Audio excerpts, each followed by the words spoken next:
Hey guys, J-Man here. Okay, weekly X-Men talk. I did not go to Gotham Central Comics, which is my comic shop in Mississauga, best comic store of all time. I did not go today because there's been some construction that's been going on, and I couldn't get out of my garage because of that. So I will be going tomorrow to get my comics. I'm probably just going to show them to you next Wednesday. I'll show you, this Wednesday's and next Wednesday's in the same video. So we're still going to do our talk, though, based on digital. So I'm not going to have the actual comics to show you. We're just going to go through them digitally. And let's go through, what's the first one we want to do? Let's see here. Let's do Excalibur. So Excalibur number 12 came out, which is that right there. Excalibur is one of my favorites. Hellions is my favorite now, but Excalibur was probably my favorite, one of the top ones. New Mutants, Excalibur, Hellions, probably X-Force are maybe like my favorites. But so basically Apocalypse is trying to get a gate set up. And what was the last thing that happened? Yeah, I'm trying to remember back. Gambit had stolen this jewel, so we find out what that is in this one. So spoilers are in effect as usual. He's trying to plant the gate on Otherworld, and he's got his guys doing that. So let's just go through this. We're not going to spend a lot of time because there's a lot of books to go through this week, and I'm not even going to go through. There was an X-Men snapshots that come out. I'm not even going to go through that. I like the art in this book a lot. The colors are really nice. That's Richter there falling through, fighting some external guys. And I like the fact that they brought those guys back, and friggin' Gideon is in here. And I have Gideon's figure somewhere here, the old Gideon figure from the old X-Men line.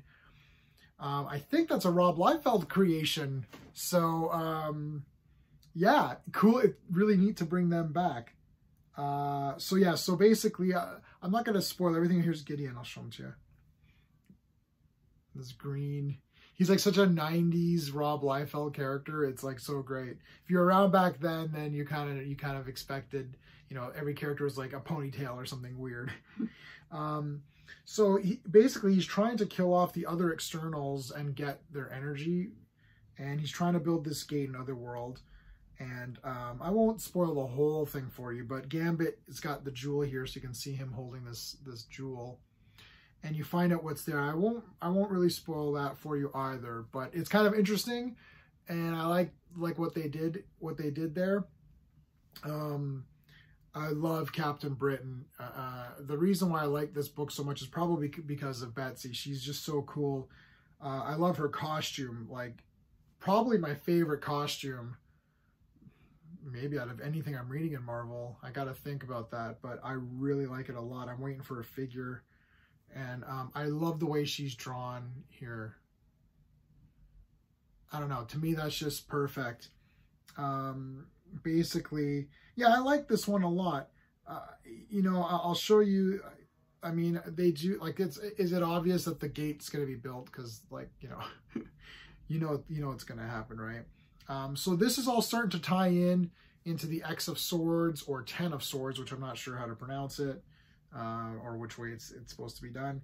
But that's coming out real soon. I think it's like next week. So I like this one. Again, this is not, all the X-Men books now are getting into this X of Swords thing. So I'm never really excited in the issues that are the preludes to something, because they're just not anything. Like, it's like this issue was fine, like there wasn't really much going on except for Apocalypse trying to do politics with the externals. And I mean, like, I don't really care about that much. Apocalypse is gonna, whatever he's planning is gonna happen, because if it doesn't, then there's no comic, right? So it's one of those kinds of things where all the issues this week are gonna be kind of like that. But it was fine.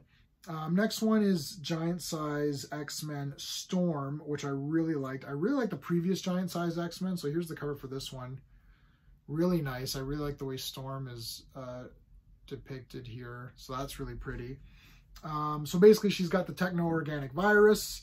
Oh, I gotta point this out too. This is Jean in my favorite costume of hers. Because I really like X-Men Red's Jean, and that's the tattoo I have. I really like that costume because it was a little bit of the 90s cartoon costume, but color scheme was changed. But this costume is really nice.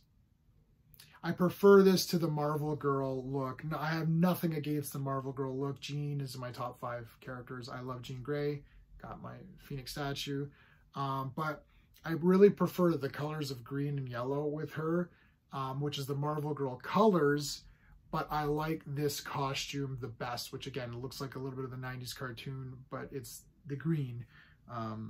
Green and yellow instead of blue. Okay. So they go to the world, which is continuing from the Phantom X Giant Size X-Men, which I thought was just genius. It was great. I love Doug. He's great. Cypher. He just looks cool. And Warlock is in this. How cool is that? You know, he comes out of him and stuff. That's wicked. The best part of this book is this random AIM guy, Ned. Like, first of all, Cypher's like, why are you wearing your AIM outfit, like, just hanging around? And he's like, well, I'm a scientist. So I love the fact that there's, like, this random AIM character who's joining them. This is a nice page. Nice picture of Storm. That's really nice. So they go to the world, and it's just done so well. Like, look at how weird this looks. Love the colors in this book, big time. And they're trying to cure Storm. And there's a nice, oh, here's Warlock. Really cool to have him in there. What I liked about this was Storm, just her thoughts of like, why do I even care if I have this virus? I can just be resurrected. Like, I'll just die and come back. But no, I want to fight to survive. And I liked that attitude. So I thought that was really well done. Look at this, another really nice page. So yeah, and I mean, you know, spoilers, like, is it a spoiler that she's going to be okay? But I love the AIM guy in this a lot, and I love this. Look at this weird thing. So the AIM guy decides to stay. There's another pretty picture of Storm. A lot of good Storm art. If you're a fan of Storm, this is a nice book to have, just for all the pages, which is her on them. So yeah, this AIM guy just stays back, and you're just like, this is so weird. I don't know. I really like this one. Phantom X is somebody who I really enjoy. I think he's a neat character. Yeah, that's it. Nothing really much happens except for that, but I just thought that was really cool. So I like that one a lot. Next, we'll do X-Men. Now, again, this is one of these ones where I got to reread this because I wasn't sure. Like, this is, so we got this guy here. He's a summoner.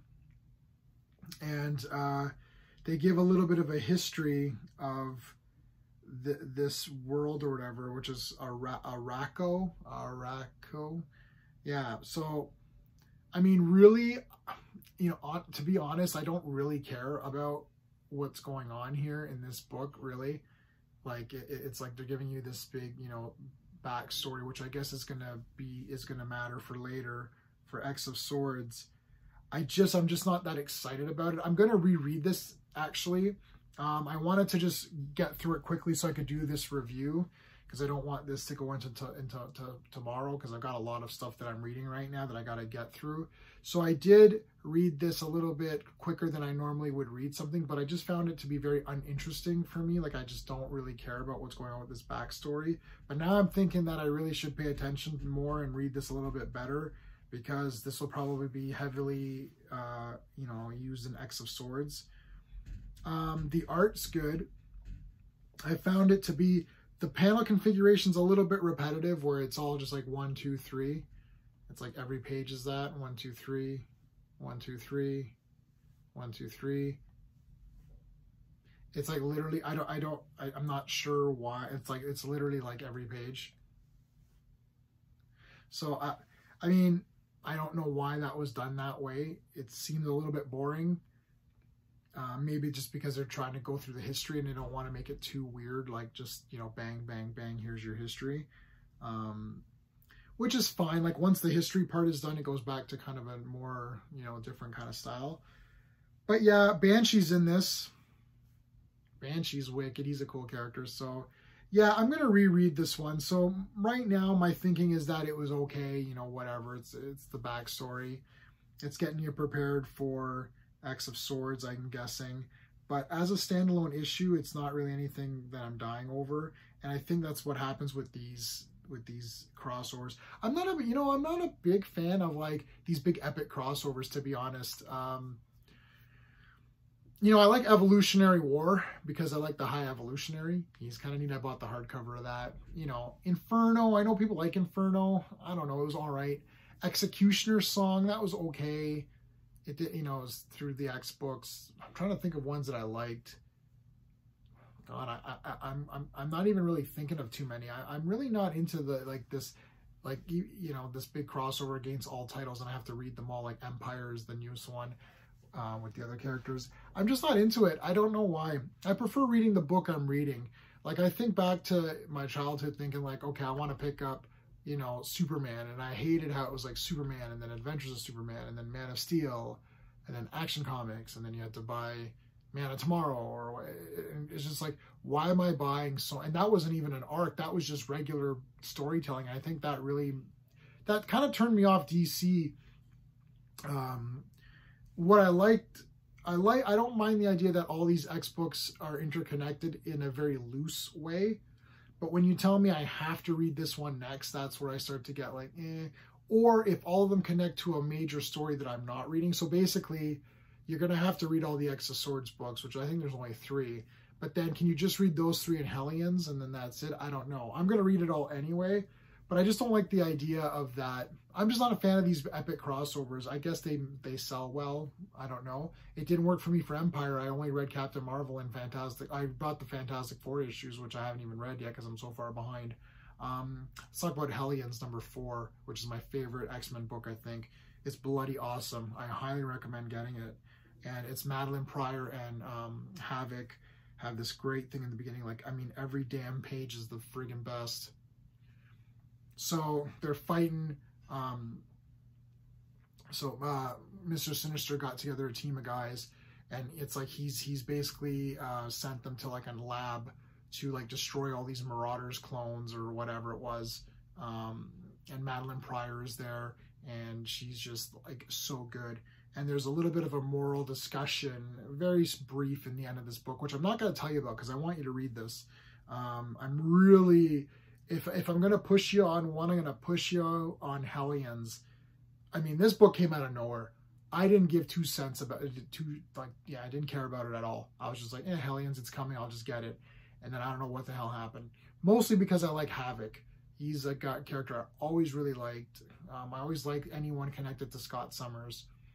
But, man, this is a good book. Okay. Psylocke is awesome in this too, man.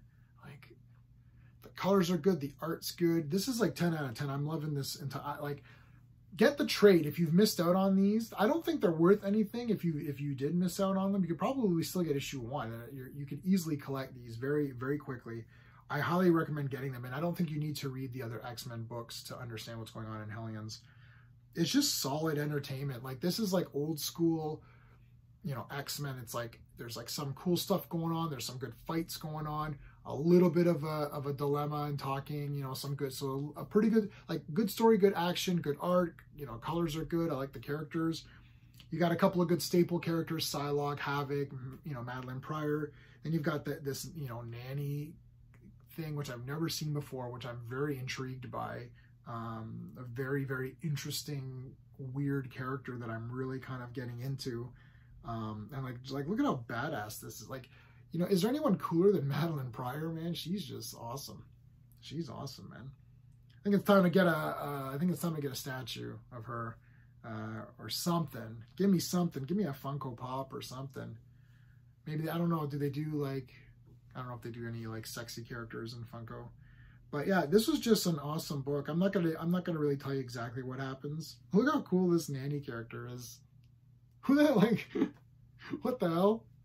It's like a little egg guy. It's a little egg character. Really cool. So yeah, I'm not gonna spoil what happens in this book. You could read it yourself.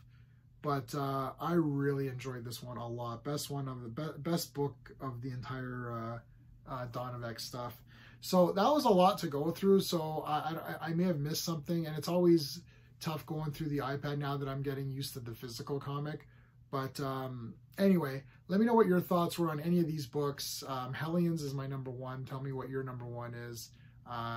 Yeah, that's going to wrap it up. The snapshots thing I will probably get, but I'm probably not going to review it because I think it's just like a for fun thing anyway. So yeah, that's it. I'll probably get Iron Man number 1 as well. Yeah, it's the number 1. I know, it's such a sales grab. Anyway, whatever. All right, that's it for this week, guys. All right, thanks so much for watching. Until next time.